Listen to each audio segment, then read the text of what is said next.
அனைவருக்கும் வணக்கம். இன்னைக்கு நம்ம அந்த வீடியோவில் முழங்கால் மூட்டு தேய்மானம் வந்ததுக்கு அப்புறம் இன்னைக்கு பல பேர் மீட் பண்ணுற ஒரு முக்கியமான ப்ராப்ளம். முழங்கால் மூட்டு தேய்மானம் ஏற்பட்ட பிறகு இவர்களுக்கு ஒரு முக்கியமான பிரச்சனை என்ன அப்படின்னீங்கன்னா, பல பேரோட அறிவுரை நடக்கக்கூடாதுன்னு சொல்லிடுறாங்க. ஸோ அப்படி நடக்கக்கூடாது அப்படின்னு சொன்ன உடனே இங்கே இந்த மூட்டு தேய்மானம் இருப்பவர்களுக்கு ஒரு புதிய சிக்கல் இருக்கு, ஒரு முக்கியமான பிரச்சனை இருக்கு. என்ன அப்படின்னீங்கன்னா, இன்னைக்கு முழங்கால் மூட்டு தேய்மானம் இருக்கக்கூடிய பல பேர் சர்க்கரை நோய் அல்லது உயர் ரத்த அழுத்தம் போன்ற பிரச்சனைகளால் பாதிக்கப்பட்டு இருக்கக்கூடிய வாய்ப்பு இருக்கும் இல்லையா? இப்போ அவங்கெல்லாம் தினமும் நடைப்பயிற்சி செய்யணும் அப்படின்றது அவங்களுக்கு மிக மிக கட்டாயம். ஆனால் இந்த மூட்டு தேய்மானம் வந்ததுக்கு அப்புறம் இவர்களுக்கு பரிந்துரைக்கப்படும் ஒரு முக்கியமான விஷயம் நடக்கக்கூடாது. ஏன்னா நம்ம நிறைய ரெஸ்ட்ரிக்ஷன் சொல்கிறோம், இதில் நடக்கக்கூடாதுன்றது ஒரு முக்கியமான பிரச்சனை, ரைட்? ஸோ இப்போ இதை பற்றின ஒரு விஷயத்தை நம்ம தெளிவாக தெரிஞ்சுக்கணும். அதை பற்றி தான் இன்றைக்கி நம்ம அந்த வீடியோவில் பார்க்க போகிறோம். பொதுவாக இந்த மூட்டு தேய்மானம் வந்ததுக்கப்புறம் வலி இருக்கும். நாம் சில வேலைகளை செய்யும் பொழுது அதில் ஒரு அசௌகரியம் இருக்கும். தொடர்ந்து அந்த வேலையை செய்ய முடியாது. நம்மளுடைய உடலுக்கு தேவையான அந்த சக்தியும் இருக்காது. ஸோ இதனால் நம்மளுடைய அன்றாட வேலைகளில் பல விஷயங்கள் பாதிக்கப்படும். இது நம்மளுடைய பர்சனல் ஒர்க்குன்னு நம்ம நிறையா இருக்கு. காலையில் எழுந்திருக்கிறதுல இருந்து பல்லு விளக்கி பாத்ரூம் போயிட்டு குளிச்சுட்டு சாப்பிட்டு நம்மளுடைய வேலைகளை தொடர்வது வரைக்கும் அதுலேயே நம்ம பல பிரச்சனைகளை சந்திக்க வேண்டியது இருக்கும். நான் ஏற்கனவே இதுக்கு முன்னாடி பல வீடியோக்களில் மூட்டு தேய்மானத்திற்கு என்ன மாதிரியான மருத்துவங்கள்லாம் இருக்குது அப்படின்றத நம்ம பார்த்துட்டோம். இப்போ இந்த மூட்டு தேய்மானம் ஆரம்ப நிலையோ அல்லது ரொம்ப வீரியமான நிலையிலையோ இருந்தாலும் நமக்கு நடைப்பயிற்சியை தொடரலாம், அல்லது கால்களுக்குன்னு வேறு சில பயிற்சிகள் ஏதாவது கண்டிப்பாக செய்யலாம், ரைட்? இப்போ இவங்களுக்கு வலி குறைந்ததுக்கு அப்புறம் இயன்முறை மருத்துவர் அந்த தொடை பகுதியில் இருக்கக்கூடிய குவாட்ரிசெப்ஸ்ன்னு சொல்லக்கூடிய அந்த தொடை தசைகளுக்கு பயிற்சிகள் சொல்லி கொடுப்பாங்க. இன்னைக்கு எல்லாத்துக்குமே அது தெரிஞ்ச ஒரு பயிற்சி தான். முழங்காலுக்கு கீழே ஒரு டவலை வச்சு 10 என்ற வரைக்கும் அதை ப்ரெஸ் பண்ணணும், அதுக்கப்புறம் ரிலாக்ஸ் பண்ணணும், ரைட்? அதுக்கப்புறம் காலம் மடக்கி நீட்டுற மாதிரியான பயிற்சிகள் இதெல்லாம் இருக்குது. ஸோ அந்த மாதிரி பயிற்சிகள்லாம் நம்ம இயன்முறை மருத்துவரின் பரிந்துரைப்படி அவங்க எத்தனை கவுண்ட் சொல்கிறாங்களோ அதற்கேற்றாப்புல நாம் செய்யணும். ஒரு ஸ்டேஜில் நம்மளுக்கு வலி கம்ப்ளீட்டாக குறைச்சதுக்கப்புறம் நமக்கு சில விஷயங்களை செய்யலாம் செய்யக்கூடாது அப்படின்ற ஒரு நிபந்தனையோடைய நம்மளுக்கு நடைப்பயிற்சியை ஆரம்பிப்பாங்க. பொதுவாக சமணங்கால் போட்டு உட்காருவது, குத்து வச்சு உட்கார்றது, முழங்கால் போடுறது, அடிக்கடி மாடிப்படி ஏறுறது, ரொம்ப நேரம் நிற்கிறது, இது போன்ற விஷயங்களை செய்வதை தவிர்க்கணும், ரைட்? இதில் நம்மளுக்கு நடக்கக்கூடாதுன்ற ஒரு பிரச்சனை வந்து கிடையாது. தாராளமாக நம்ம வந்து நடக்கலாம். திரும்பி வலி வராமல் வந்து இருக்கணும் அப்படின்னீங்கன்னா நம்மளுடைய மூட்டு பகுதிக்கு தேவையான அசைவு கொடுக்கணும். அதை நம்ம வந்து தொடர்ந்து செய்யணும். அடுத்தது நம்மளுடைய உடல் நிலை வந்து இருக்கு இல்லையா, ஜாயிண்டோடைய போஸ்டர், இடுப்பு பகுதியோ முழங்கால் பகுதியோ இல்லாட்டி கணுக்கால் பகுதியோ கீழ் முதுகு தண்டு பகுதியோ இம்ப்ராப்பர் போஸ்டரில் வந்து இருந்தாலும் இவங்களுக்கு எலும்பு மூட்டு தேய்மானம் வரக்கூடிய வாய்ப்பு இருக்கிறதுனால அதை நம்ம வந்து கரெக்ஷன் வந்து பண்ணணும். ரைட். இதையும் உங்களுக்கு வந்து எண்முறை மருத்துவரை என்ன மாதிரியான மிஸ்டேக்ஸ் வந்து நீங்கள் வந்து பண்ணுறீங்க அப்படின்றத வந்து உங்களுக்கு கரெக்ஷன் பண்ணுவாங்க. ரைட். அதுக்கப்புறம் உங்களுடைய நடை என்ன மாதிரியாக வந்து இருக்குது அப்படின்றத வந்து இன்னைக்கு நிறைய பேர் வந்து கவனிக்கிறது கிடையாது. காலை வந்து எப்படி எடுத்து வைக்கிறோம், முன்னங்காலை ஊன்றமா பின்னங்காலை ஊன்றமா, காலை உள்பக்கம் ஊன்றமா வெளிப்பக்கம் ஊன்றமா, இந்த மாதிரியான பல விஷயங்கள் வந்து இருக்கு. அதற்கும் ப்ராப்பராக உங்களை காலை வந்து எப்படி வந்து வைக்கணும் அப்படின்ற பயிற்சியும் கொடுப்பாங்க. ரைட். அடுத்ததான் நீங்கள் அணியக்கூடிய காலணிகள், நம்ம வெறுக்காலையும் நம்ம நடக்கலாம், அல்லது காலணிகள் வந்து ஏதாவது பயன்படுத்தி நடைப்பயிற்சி செல்பவர்களாக இருக்கிற பட்சத்தில் அவர்களுக்கு காலணிகள் என்ன மாதிரி இருக்கணும் அப்படின்றத வந்து தேர்வு செய்கிறது மிக மிக முக்கியம். ஏன்னா நம்மளுடைய பாதத்தில் அந்த தசைகள் ஸ்ட்ரென்த்தாக வந்து இருந்தால் மட்டுமே நம்மளுடைய எலும்பில் வெயிட் பியரிங் ப்ராப்பரான லொக்கேஷனில் இருக்கும். ஏன்னா இன்றைக்கி பல பேர் ஷூஸ் வந்து வாங்கி வந்து யூஸ் பண்ணும் பொழுது கொஞ்சம் ஹார்டான சோல் இருக்கிற மாதிரியான ஷூஸ் வந்து நம்ம வந்து யூஸ் பண்ணுறோம். அந்த மாதிரி இல்லாமல் கொஞ்சம் நம்ம தரையில் காலை ஊண்டும் பொழுது அது மெதுவாக அமைங்கிட்டு எந்திரிக்கிற மாதிரியான மெட்டீரியல் வந்து இருக்கிறது நல்லது. ஸோ அந்த மாதிரியான காலணிகள் அல்லது ஷூஸ் நம்ம வந்து பயன்படுத்தலாம். நம்ம பெட் சைடில் படுத்துக்கிட்டு பயிற்சிகள் பண்ணியிருப்போம், உக்காந்துட்டு பயிற்சி பண்ணியிருப்போம். அதுக்கப்புறம் இந்த நடைப்பயிற்சிக்கு முன்னாடி ஸ்டாண்டிங் எக்ஸசைஸ் இருக்குது. அந்த ஸ்டாண்டிங் எக்ஸசைஸ் வந்து பார்த்தீங்கன்னா நம்மளுடைய ஸ்டெப்ஸை வந்து ஃப்ரண்ட்டில் எப்படி வந்து எடுத்து வைக்கணும், சைடில் எப்படி எடுத்து வைக்கணும், ரிவர்ஸில் எப்படி எடுத்து வைக்கணுன்ற மாதிரியான பயிற்சிகள். அவ்வளோதான். இதுவும் உங்களுக்கு எண்முறை மருத்துவர் எளிமையாக வீட்டிலேயே செஞ்சுக்கிற மாதிரி உங்களுக்கு சொல்லிக் கொடுப்பாங்க. உங்களுடைய ஸ்டெப்ஸை வந்து ஃப்ரண்ட்டில் வந்து வைக்கும்போது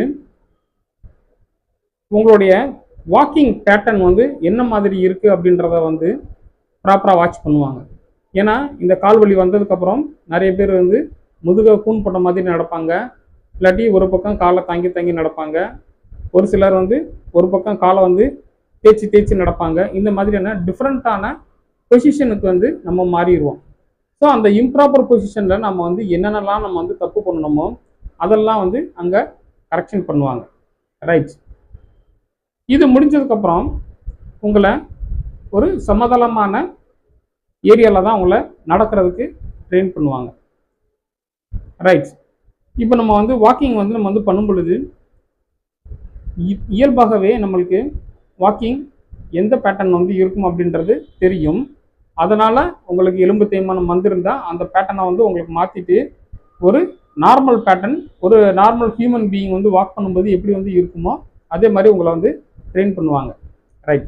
ஸோ அதுக்கப்புறம் நம்ம வந்து வாக் பண்ணும் பொழுது அந்த வெயிட் பியரிங்லாம் கரெக்டாக வந்து இருந்துச்சு அப்படின்னா மறுபடியும் நம்மளுடைய மூட்டு பகுதியில் வலி கண்டிப்பாக வராது. அதில் நம்ம ஏதாவது மிஸ்டேக் பண்ணோம்னா வலி திரும்ப வருவதற்கான வாய்ப்புகள் இருக்குது.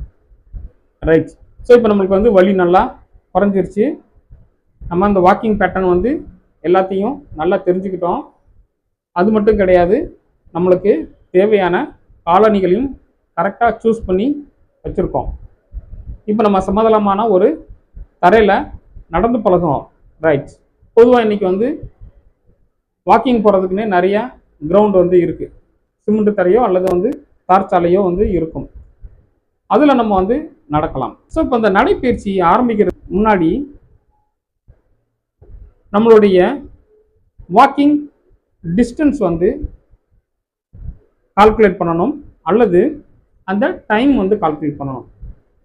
பொதுவாக இன்னைக்கு பல பேருக்கு கிட்டத்தட்ட ஒரு 40 வயதை தாண்டிய நபர்களுக்கு பலவித பிரச்சனைகள் இருக்கும் வாய்ப்பு இருக்கிறதுனால மேக்சிமம் டைம் வந்து பார்க்கறது கொஞ்சம் பெட்டராக வந்து இருக்கும். ஏன்னா இவங்களுக்கு நடந்தால் கால்வலி தான் வரும்னு நம்ம வந்து சொல்ல முடியாது. காஃப் மசில் வந்து பெயின் வந்து வரும், ப்ரெஷர் சேஞ்சஸ் வந்து இருக்கும், ப்ரீத்திங் ப்ராப்ளம் வந்து வரும், திடீர்னு லோ சுகர் வந்து ஆகும். ஸோ இந்த மாதிரி நிறையா வந்து சிஸ்டமேட்டிக் டிஸார்டர் ஏதாவது இருந்துச்சு அப்படின்னீங்கன்னா அதுவும் பாதிப்பு ஏற்படுத்தக்கூடிய வாய்ப்புகள் இருக்கும். அப்போ நம்ம வந்து இவங்களை அந்த டைம் வந்து பார்த்து நடக்க வைக்கிறது ரொம்ப ரொம்ப நல்லது, ரைட். முதல்ல உங்களுக்கு வாக்கிங் கொடுக்கும் பொழுது ஒரு 5 மினிட்ஸ் நம்ம வந்து எடுத்துக்கலாம். இன்னும் சிலருக்கு முடியலை அப்படின்னீங்கன்னா 2 நிமிடங்கள் நம்மளுக்கு நடைப்பயிற்சி செய்யணும், ரைட். அதுக்கப்புறம் ரெஸ்ட். ஸோ 2 நிமிடங்களில் இருந்து 5 நிமிடங்கள் வரைக்கும் நம்ம நடைப்பயிற்சி ஆரம்பிக்கலாம். ஸோ அப்போ நம்ம வந்து ஒரு 5 மினிட்ஸ் நடக்கிறோம்னு வச்சுக்கோங்க. 5 மினிட்ஸ் கழித்து நம்ம வந்து ரெஸ்ட். அதற்கப்புறம் மறுபடியும் திரும்பி 5 நிமிடங்கள் நடைப்பயிற்சி கொடுப்பாங்க. ஸோ இதே மாதிரி வந்து பார்த்தீங்கன்னா வந்து உங்களுக்கு 3 முதல் 5 நிமிடங்களை நம்ம வந்து நடக்க வைப்பாங்க. ஸோ இப்போ நம்ம வந்து 3 செட் ஆஃப் வாக்கிங் நம்ம வந்து பண்ணணும்னா நம்ம ரெஸ்ட் எல்லாம் சேர்த்து வந்து பார்த்தீங்கன்னா ஒரு 20 முதல் 25 நிமிடங்கள் வந்து இருக்கும். இதுவே நம்ம வந்து 5 செட் ஆஃப் வாக்கிங் நம்ம நடந்திருந்தோம் அப்படின்னீங்கன்னா 30 முதல் 40 நிமிடங்கள் இருக்கலாம்.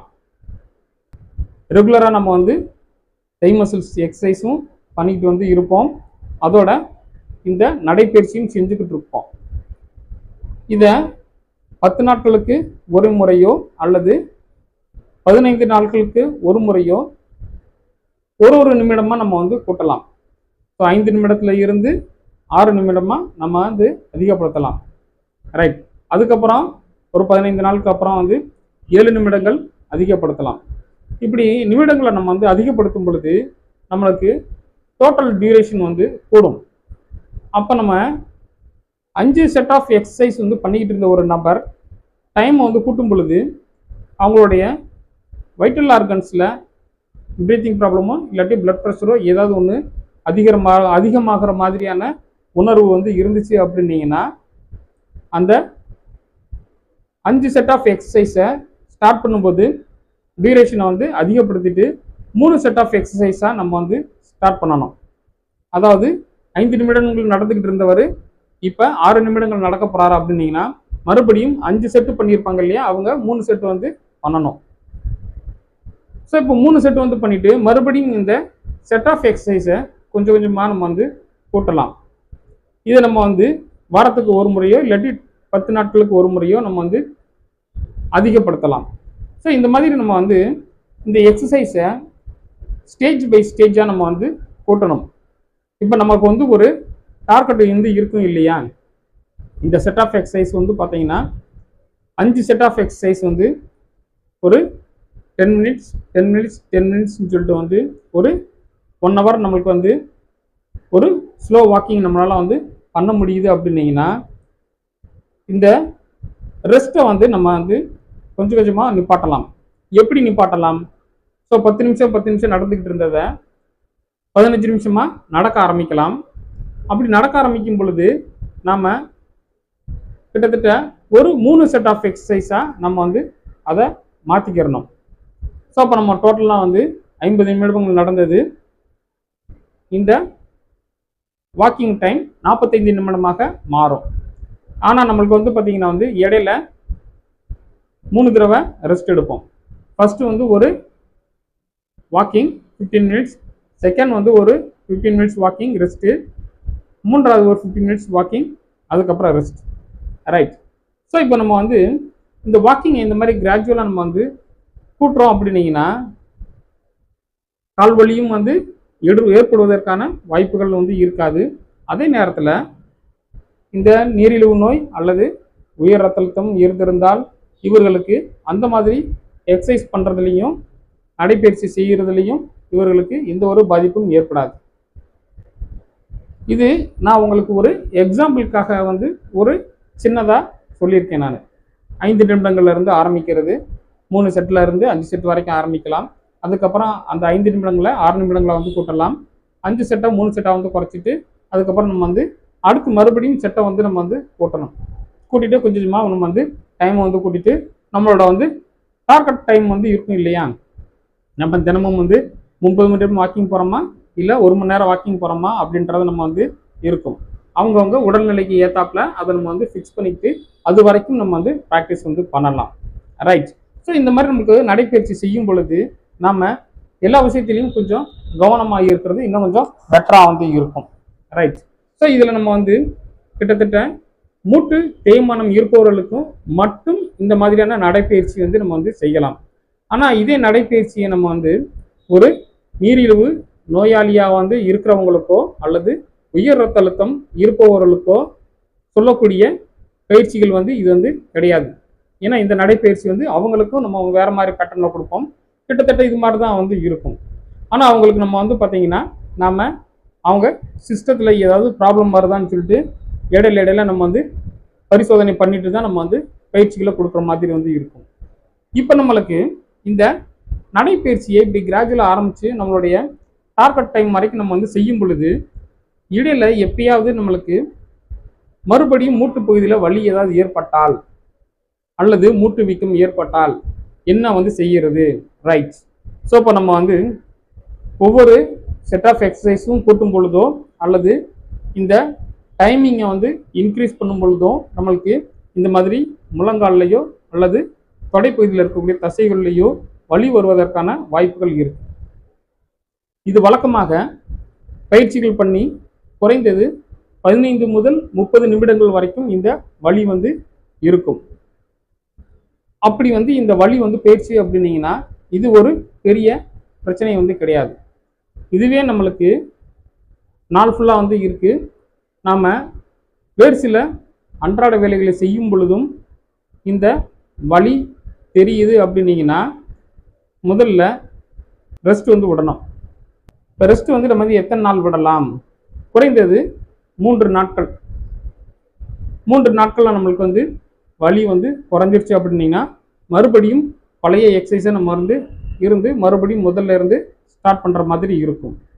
ஒருவேளை இவங்களுக்கு 3 நாட்களில் வந்து வலி குறையலை, 5 நாட்களாகியும் வலி வந்து குறையலை அப்படின்னீங்கன்னா இப்போ நம்ம வந்து வீட்டிலேயே செய்யக்கூடிய சில மருத்துவங்கள் இருக்குது. சாதாரணமாக சுடுதண்ணி ஒத்தரம் நிறைய பேர் கொடுப்போம். வேறு சில ஒத்தரங்களும் வந்து இருக்குது, அதுவும் வந்து கொடுக்கலாம். ஹீட் தெரப்பி நிறைய நம்ம வீட்டில் நம்ம வந்து ஃபாலோ பண்ணுறோம். எதுனாலும் நம்ம வந்து கொடுக்கலாம்.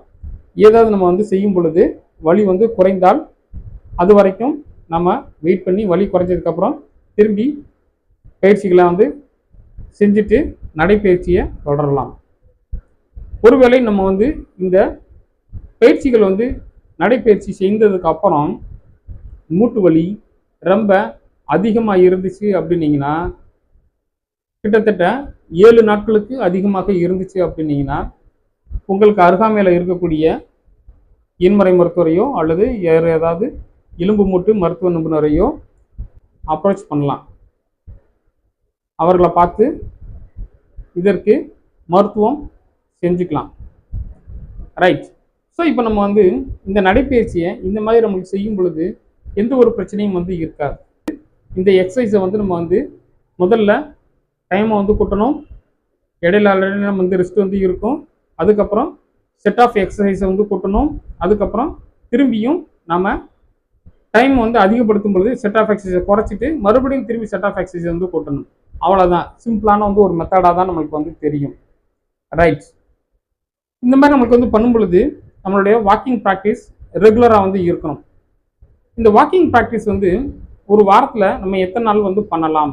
குறைந்தது 5 நாட்களாவது பண்ணுங்க. அதுலேயும் முக்கியமான விஷயம், இந்த நடைப்பயிற்சியை ஆரம்பித்த நாட்களில் இருந்து ஒரு 3 மாத காலத்துக்காவது ஒரு வாரத்துக்கு 5 நாட்களாவது பயிற்சிகளும் அதோட சேர்த்து நடைப்பயிற்சியும் செய்கிறது கொஞ்சம் பெட்டராக வந்து இருக்கும். இது எந்த ஏஜாக வந்து இருந்தாலும். ஸோ இந்த பயிற்சி இப்படி வந்து செஞ்சுட்டு நம்ம பழைய அந்த வாக்கிங் பேட்டர்னுக்கு வந்து வந்துட்டோம் அப்படின்னீங்கன்னா மறுபடியும் வலி வராமல் இருக்கிறதுல ரொம்ப கவனமாக வந்து இருக்கணும். நம்ம எப்பயும் வந்து போல் நம்மளுக்கு வலி வந்து இல்லாமல் வந்து இருக்குது அப்படின்னு சொல்லிட்டு நம்ம என்னென்ன செய்யக்கூடாதுன்னு நம்மளுக்கு வந்து இன்ஸ்ட்ரக்ஷனாக கொடுத்தாங்களோ அதெல்லாம் வந்து மீறி வேறு ஏதாவது வேலைகளை வந்து செய்வதை தவிர்க்கணும். இது மாதிரி இருக்கும் பொழுது நம்மளுடைய அன்றாட வேலைகளில் எந்த ஒரு பாதிப்பும் வருவதற்கான வாய்ப்புகள் இருக்காது. இந்த வீடியோ தொடர்ந்து பார்த்ததுக்கு மிக்க நன்றி. மீண்டும் அடுத்த ஒரு வீடியோவில் உங்களை சந்திக்கிறேன். தேங்க்யூ ஃபார் வாட்சிங் வீடியோ. Thank you very much.